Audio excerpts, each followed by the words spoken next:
자, 오늘 오후 민주당 이재명 대표의 선거법 위반 사건 항소심 선고 결과가 나옵니다. 김광삼 변호사와 조금 더 자세히 짚어보겠습니다. 어서 오십시오. 네, 안녕하세요. 네, 자, 이 대표의 혐의는 크게 두 갈래로 볼 수 있는데 고 김문기 처장 관련 발언 그리고 백현동 용도부지 변경 관련 발언 두 가지이지 않습니까? 자, 혐의부터 정리해 주실까요? 일단은 허위사실 공표죄와 관련해서 이제 크게 두 가지로 나눌 수 있어요. 예. 김문기 씨와 관련된 부분에 있어서는 이 김문기 씨를 알았느냐 몰랐느냐. 이제 두 번째는 이제 김문기 씨와 골프를 쳤느냐 치지 않았느냐 하는 거고요. 그다음에 이제 세 번째는 언제 알았느냐. 그래서 사실 이제 그 이재명 대표는 선거법 기소된 이후에 김문기를 알았다 이렇게 주장을 했었죠. 예. 그래서 이 세 가지 중에서 김문기 씨가 이제 골프를 치지 않았다 이 부분에 대해서 유죄 판결이 났었고 백현동 부지 용도 변경과 관련해서는 국토부 협박 때문에 이루어졌다 이랬는데 이것은 이제 허위 사실이고 허위 사실 공표에 대한 고의성이 있었다 해서 유죄 판결이 난 겁니다. 예. 자, 1심 재판부가 김문기 처장 발언과 관련해서 공소 사실을 세 가지로 나누고 그리고 이 중에서 골프를 치지 않았다라고 했던 발언만 유죄로 인정했던 말이죠. 네, 자, 네. 다른 부분은 무죄로 판단했는데 어떤 차이가 있었을까요? 일단 이제 김문기 씨와 관련된 부분에서 이제 세 가지 중에서 두 가지가 무죄가 났잖아요. 그런데 김문기 씨를 몰랐다. 이것은 이제 개인의 어떤 주관적인 그런 판단일 수 있어요. 그래서 교유 행위가 없었다. 그러니까 서로 구체적으로 어떤 교류를 할지 같이 그런 걸 의미하는 걸로 보입니다. 그래서 단순히 몰랐다는 것 자체는 이제 제가 볼 때는 주관적인 판단이기 때문에 이거 자체를 허위사실 공표라 볼 수 없다 이렇게 본 것 같아요. 그래서 그 다음에 또 마찬가지죠.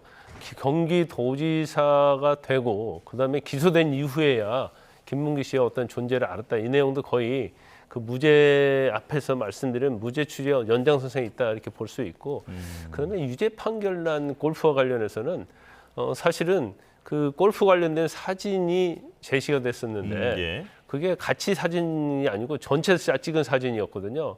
그런데 그때 이재명 대표가 이제 방송에서 뭐라고 얘기했냐면 마치 골프를 친 것처럼 사진을 조작했다 이렇게 얘기했어요. 그래서 사진을 이걸 조작을 했는지 안 했는지는 지금 저희가 화면을 보고 있습니다만은 저 사진을 그대로 제시한 것과 아니면 중간을 잘라가지고 제시한 것을 이제 조작으로 볼 수 있느냐 없느냐 그런 부분이 논란이 될 수도 있었는데 1심 재판부에서는 골프를 친 것처럼 조작을 했다.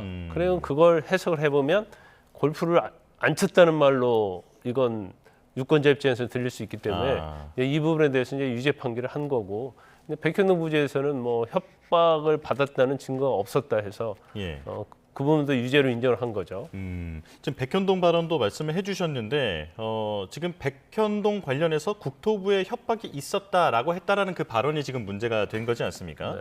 자, 이번에 항소심에서 오는 과정에서 변수가 추가된 게 없기 때문에 1심과 결과가 마찬가지로 유지될 것이다라고 하는 전망이 나오던데 어떻게 보십니까? 지금 백현동 사건 말씀하시는 거죠?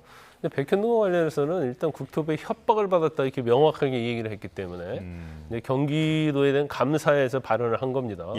그래서 이 협박을 받았냐 안 받았느냐 이게 쟁점인데 이 부분에 대해서는 그렇게 그다지 이걸 뒤집을 만한 어떤 증거나 그런 건 없는 것 같아요. 그래서 전체적으로 보면 이제 김문기 씨보다도 백현동과 관련된 허위사실 공표는 유죄 가능성이 좀 크지 않느냐 이렇게 볼 수 있는 거죠. 자, 검찰의 공소장 변경도 변수로 꼽히고 있습니다. 그런데 검찰 그리고 이 대표 측 양측 다 각자에게 유리하다라고 해석하고 있는 것 같더라고요.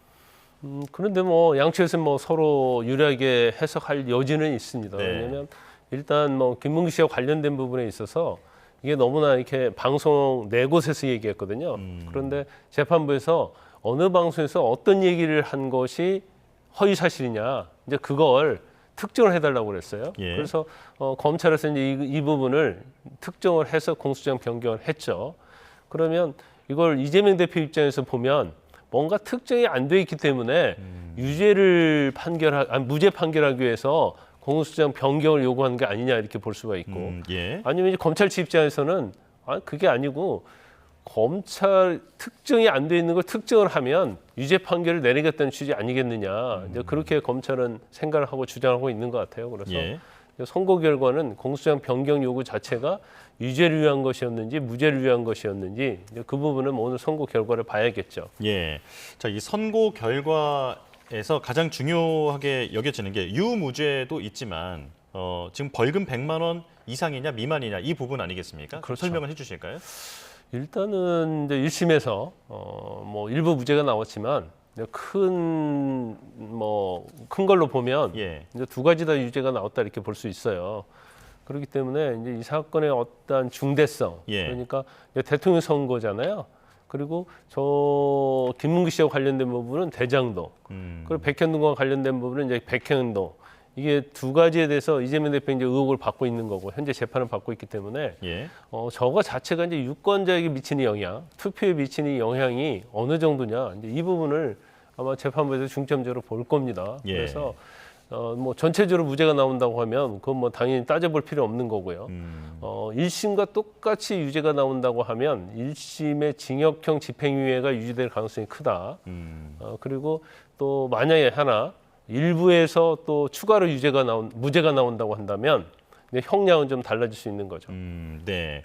자, 그런가 하면 이 대표 측이 기소 근거가 된 공직선거법상 허위사실 공표죄가 위헌 소지가 있다라면서 위헌 법률 심판 제청을 신청을 했는데 재판부가 어떤 답을 내놓을까요? 아마 오늘 선고하면서 그건 받아들이지 않을 거예요. 만약에 받아들이려고 했으면 예. 이제 법 선고 전에 이걸 받아들여서 재판 자체를 중단을 시켰을 겁니다. 그런데 아마 선고를 하면서 이 부분은 뭐 기각하는 걸로 결론을 낼 가능성이 크다 이렇게 봅니다. 예. 자, 그리고 최대 관심사가 이 대표의 이번 항소심 선고 결과 이후에 3심이 언제 끝나느냐 이 부분일 텐데 일각에서는 매우 적극적으로 해석하는 경우에는 5월에도 대법원 선고가 나올 수 있다라는 얘기도 있더라고요. 어떻게 된 얘기입니까? 그 가능성을 배제할 수는 없죠. 원칙적으로 따지면 633 해서 예. 이제 상고심은 이제 3개월 안에 끝나는 게 맞아요. 그러면 오늘이 선고가 되면 6월 26일까지 선고를 내야 하는 건 맞습니다. 예. 그런데 일단 오늘 선고가 되면 검찰이 됐건 법원이 됐건 상고를 할 거거든요. 그러면 7일 이내예요. 근데 만약 이재명 대표가 불리하게 결과가 나오면 아마 마지막 날 7일 날 상고장을 낼 가능성이 크고요. 그래서 상고장을 내면 이 사건이 이제 대법원에 송부가 됩니다. 예. 그럼 대법원에서 소송 기록 접수를 하게 되면 접수 받았다는 이제 통지를 이재명 대표에게 하는 거예요. 그러면 이재명 대표가 20일 이내에 상고 이유서를 써야 하는 거죠.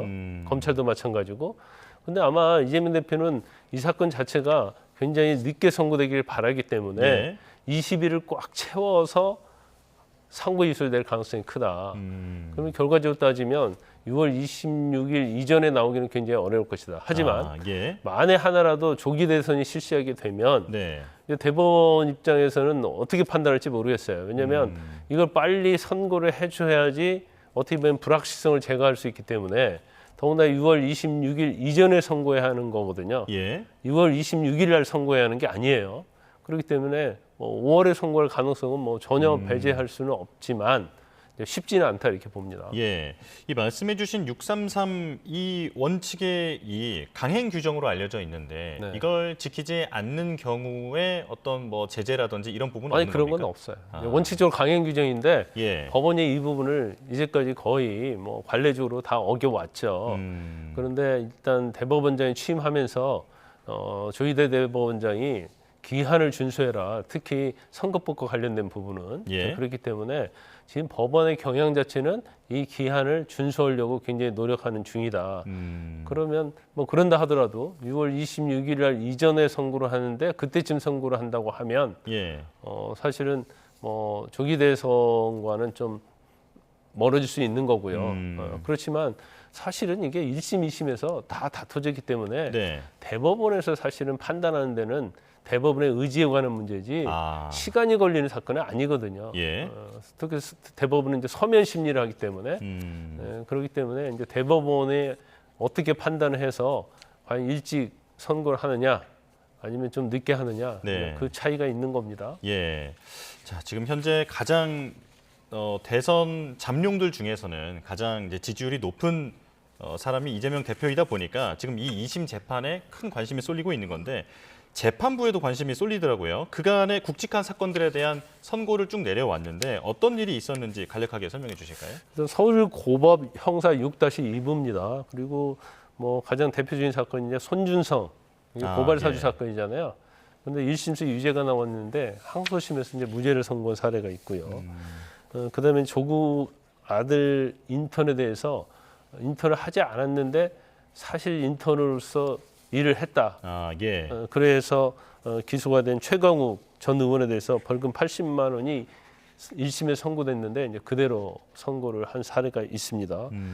그리고 이제 민간인 불법 도청과 관련된 전직 국정원 수사관들에 대해서는 1심에서 유죄가 나왔는데 2심에서 이제 뒤집은 그런 사례가 있어요. 근데 꼭 이거 자체를 이제 저걸 가지고 판단할 수는 없어요. 왜냐하면 예. 사건은 이제 케이스 바이 케이스라고 해서 사건마다 증거나 내용이랄지 이런 게 다르거든요. 더군다나 이 사건 자체는 선거법 위반과 관련된 거기 때문에 과거에 했던 사건을 기준으로 해서 이 재판부가 어떻게 할 것이라고 예단하는 것은 맞지 않다 이렇게 봅니다. 네. 자, 이제 오늘 오후에 이재명 민주당 대표의 항소심 선고 결과가 나오는데요. 어떤 결과가 나올지 함께 짚어봐야 할 것 같습니다. 자, 김광삼 변호사와 함께했습니다. 고맙습니다.